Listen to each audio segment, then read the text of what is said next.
let me just tell you what we're doing, what we've been doing, because in the tradition of the British Constitution, the opposition party before an election has the opportunity to meet with the civil servants, and they explore the manifesto, and you have a discussion about its implementation with the civil service. And because this was a snap election, we only had a couple of meetings. Before Blair got elected in '97, they did a whole year of meetings. So Jeremy met the head of the civil service and the permanent secretary, etc., and said, look, in the first Queen's speech, this will be our priorities. They set out half a dozen priorities there.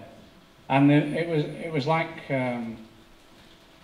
it was just like Yes Minister, because what happened was that the British civil service are impressive. You've got some really sharp minds there, and they've been at this for centuries.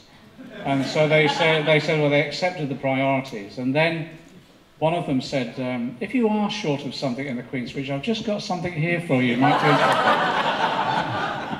which was quite impressive. I met with the permanent secretary at the Treasury and the head of HMRC, and our team went in. And this is what we planned, basically. We planned to have our first budget ready by the end of July. And the subsequent steady. You haven't heard what's in it yet. And the finance bill would be going through now. And the first budget and the first finance bill was to take our grey book, which we published alongside the manifesto, as the costings of our programme, and for those revenue-raising powers, that was to be the first priority of the government, to get that through as rapidly as possible. And that included, if you remember, a financial transaction tax. It included an overseas company's ownership of property tax to stop speculation in the City of London, in London in particular, but other cities. It also looked at a range of opportunities in terms of tackling tax evasion and tax avoidance, and it amounted to £48 billion worth of revenue raising for the period of that government. Now, to get that through was the most important thing for us, because if we could get the revenue flowing from that, we could then start immediately then implementing the policies that we wanted to introduce. And that would have been quite a mammoth task to do it, but it was absolutely critical to us. And the IFS did a critique of our costings and all the rest of it. Interestingly enough, I think their disagreement was about $7 billion or something like that, and it was ridiculous. I get on all right with them, but they're neoliberals. Anyway, they were arguing about the property tax, the levy that we were going to introduce wouldn't raise any money whatsoever. And we said, well, that's odd because it operates in Singapore, it operates in Canada and elsewhere, seems to get some dosh in. And they have this view that if you tax people who earn over £150,000, they'll never pay the money because they can always avoid it. I said, wait till I get into power.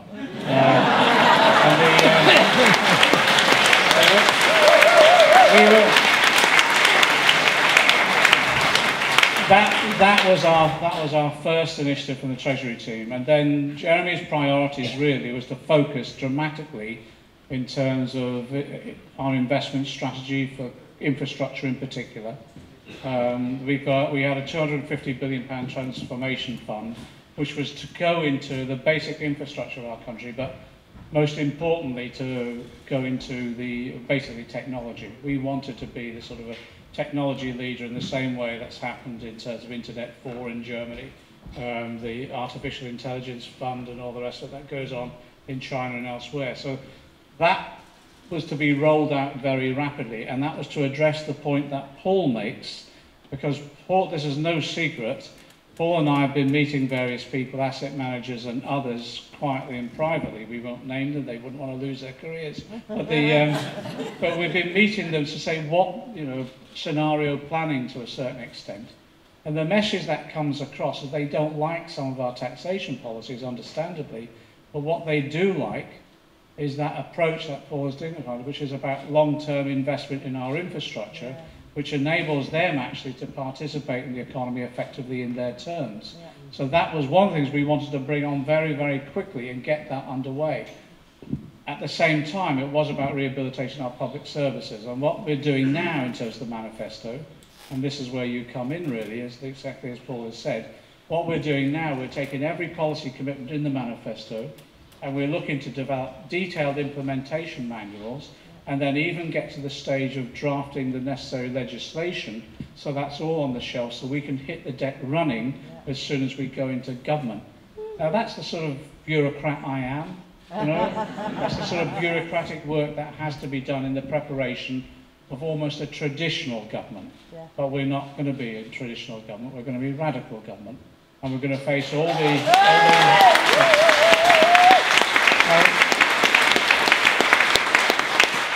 we're going to face all the challenges that I'm sure you've discussed before I got here and Paul mentioned as well. And we've got to scenario plan for those, and that's exactly what we're doing at the moment. Bringing the relevant expertise together at every level to talk through what happens if there's such and such a reaction, what if there is a run on the pound, what happens if there is this concept of capital flight. I don't think there will, but you never know, so we've got to scenario plan for that. So as exactly as Paul has said, people want to know we're ready, and they want to know we've got a response to anything that could happen. Because if we can demonstrate that, that will calm things down as well, because they'll know how a reaction, you know. We had an economic conference and seminar up in Scotland, and this is no word of a lie.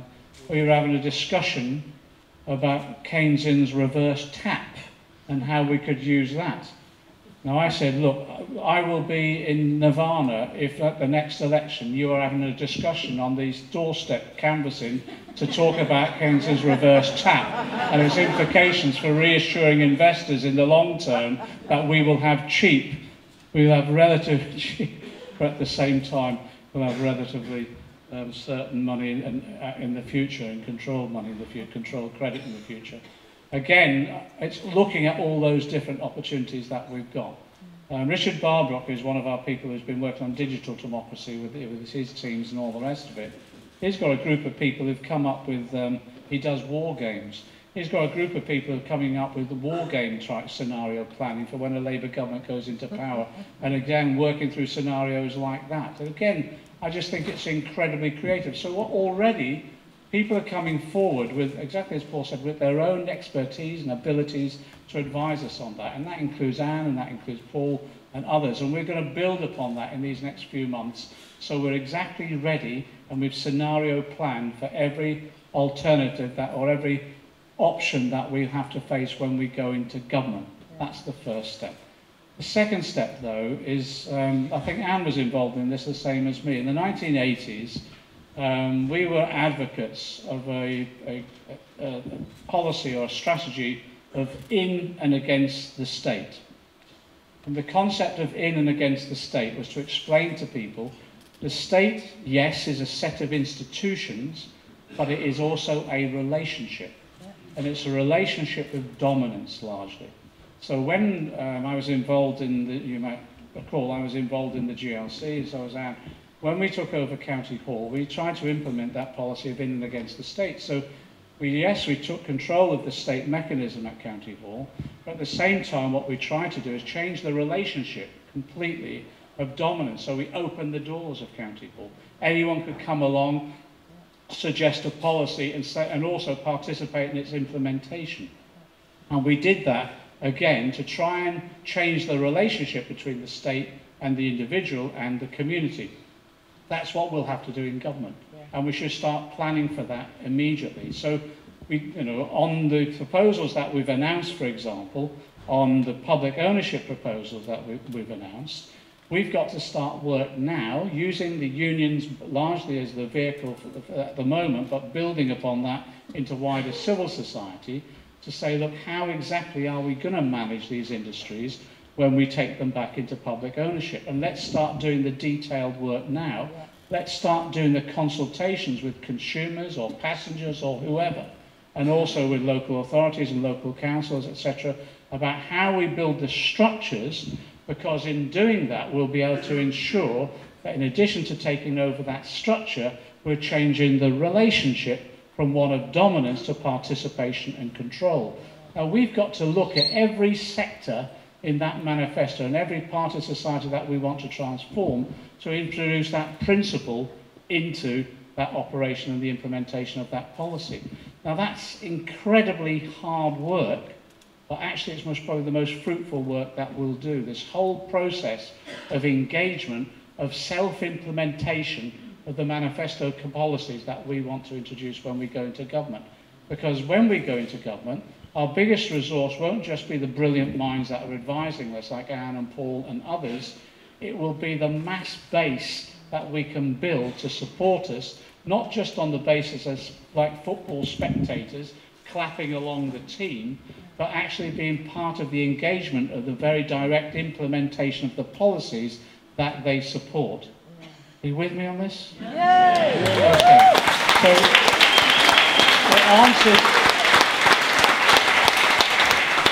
it tries to answer the question about what happens when or if they come for us. What happens if?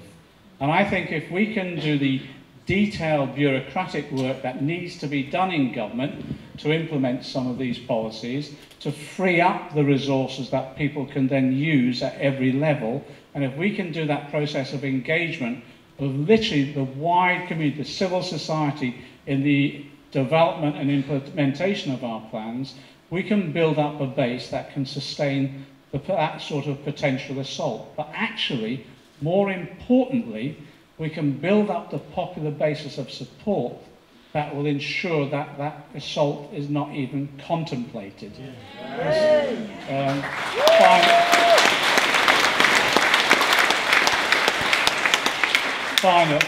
Finally, the one aspect of this where we really, again, I think we've had some breakthroughs, but we need considerably more, and this is where everyone's talent needs to be put to the effort, is that we know to win an election and to maintain a radical Labour government, we have to build the basis of support on the basis of information, not just gathering, but communicating as well.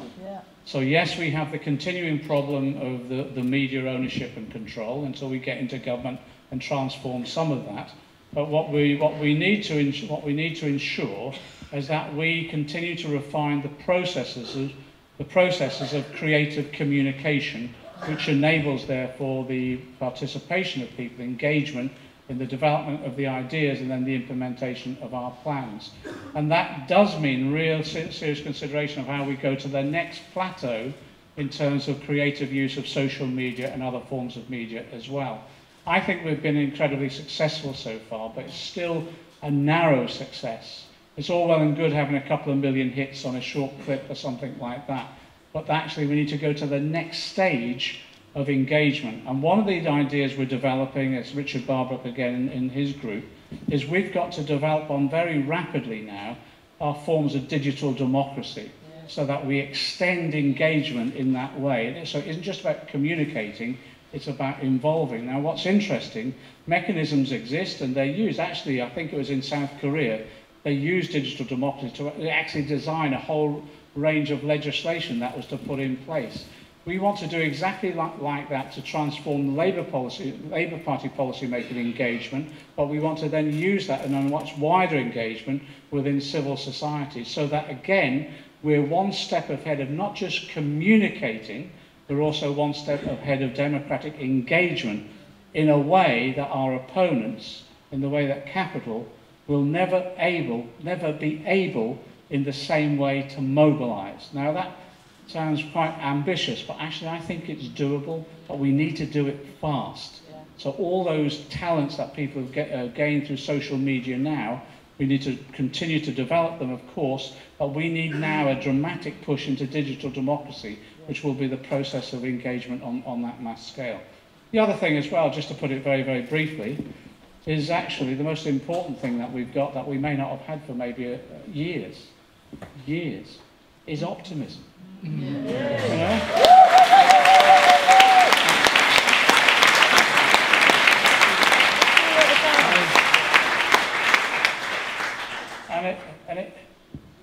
you know, it is, you know, I get into all sorts of trouble every time I quote a Marxist, but look, Gramsci was right. Pessimism of the intellect, optimism of the will. Yeah. That's got to be our watchword for our movement this coming period. Thanks a lot.